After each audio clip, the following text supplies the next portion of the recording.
The Gimpels are off on vacation. What could possibly go wrong?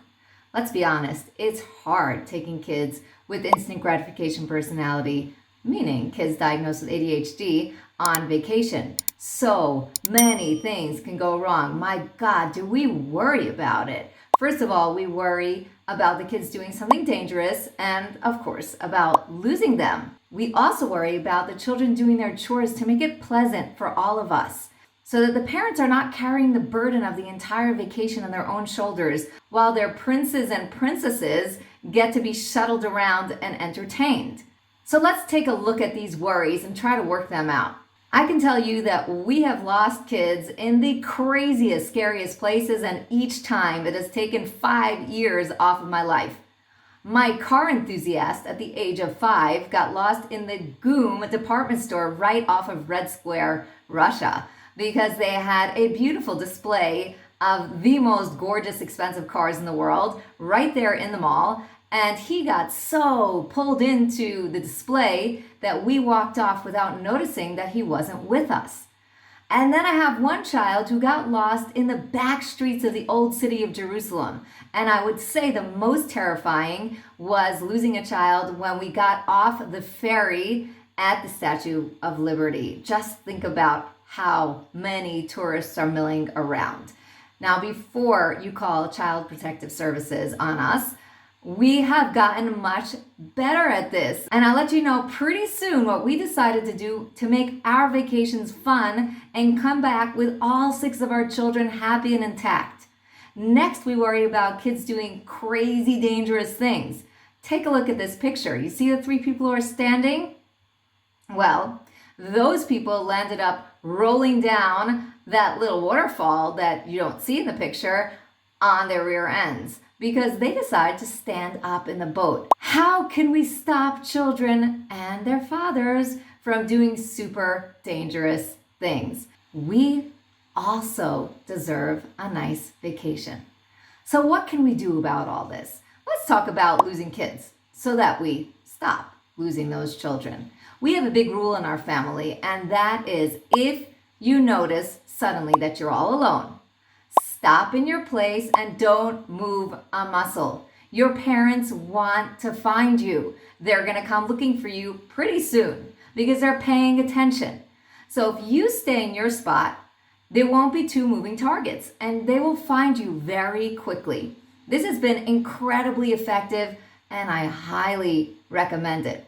Obviously, you can put all the kids on leashes, which I don't recommend, but if they do wander off because they're amazing kids and everything interests them, at least they know what to do. In terms of doing dangerous things, it's worthwhile to think about each activity before you do it and try to imagine the pitfalls.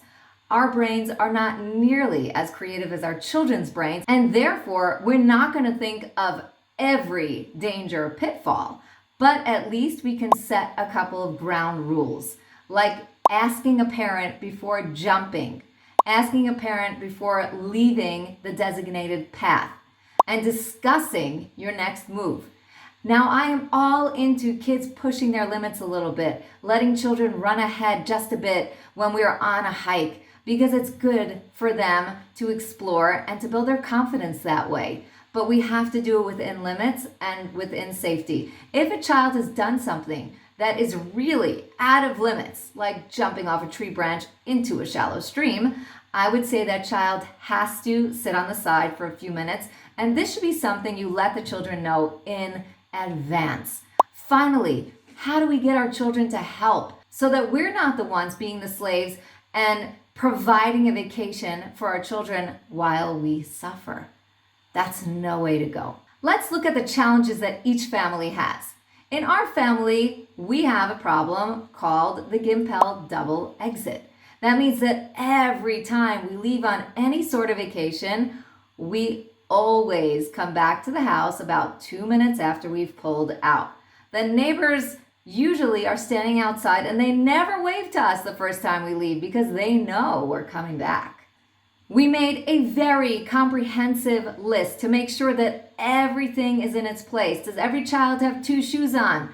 Great job. Do you have your blanket with you? Excellent. Did you put your clothing in the car? You're my hero.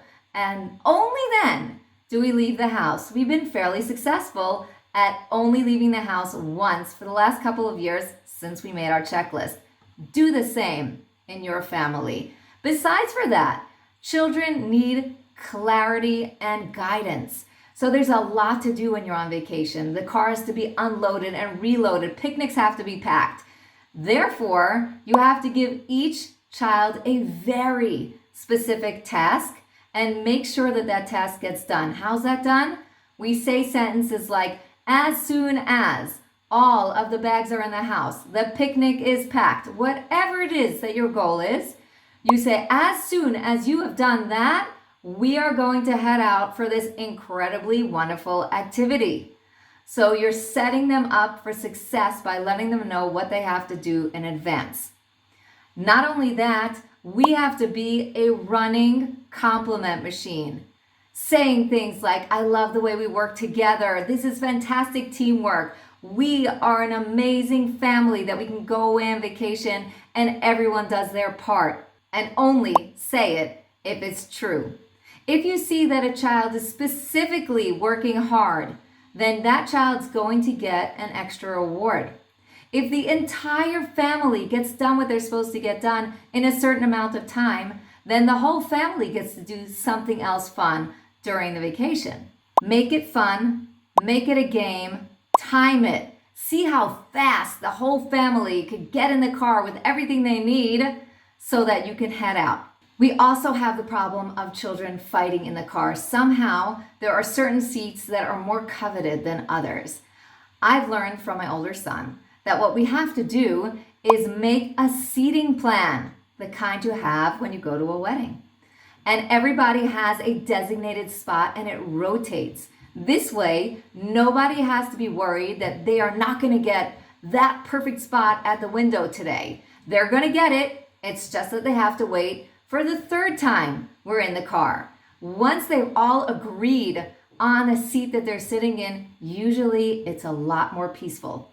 The car ride to anywhere you might be going is usually much longer than the carpools your kids are used to. What I like to do is break down the car ride into about 20-minute segments, and each 20 minutes that I let the children know what I expect of them, that they treat each other with respect, that they keep themselves busy, occupied, playing a game with each other. Each 20 minutes that they do that, they are each going to get $1 that they can spend at the next attraction. So instead of spending my entire time telling them what not to do, I'm spending my time saying, wow, the two of you are sitting next to each other really nicely playing a game. But besides for rewarding them for the time that they sit in the car next to each other, I want to plan ahead there as well.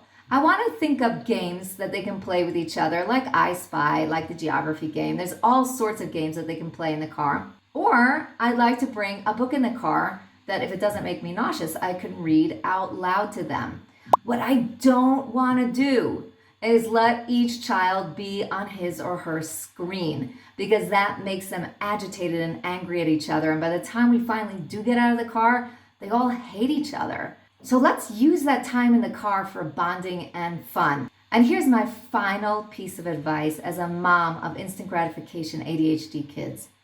Leave the screens at home. And also, make sure that your activities are outdoor activities. Don't go to the mall, don't go bowling, don't go to iJump. Let the children be outdoors to wander, to explore, to awaken every one of their senses.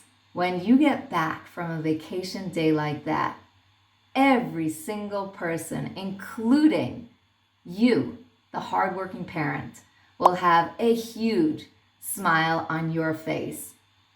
Please share below the disasters of vacations and the successes you've had on your vacations, and enjoy every moment with your children.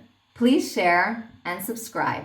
All of the information I just shared with you can be found in my book, Hyper Healing.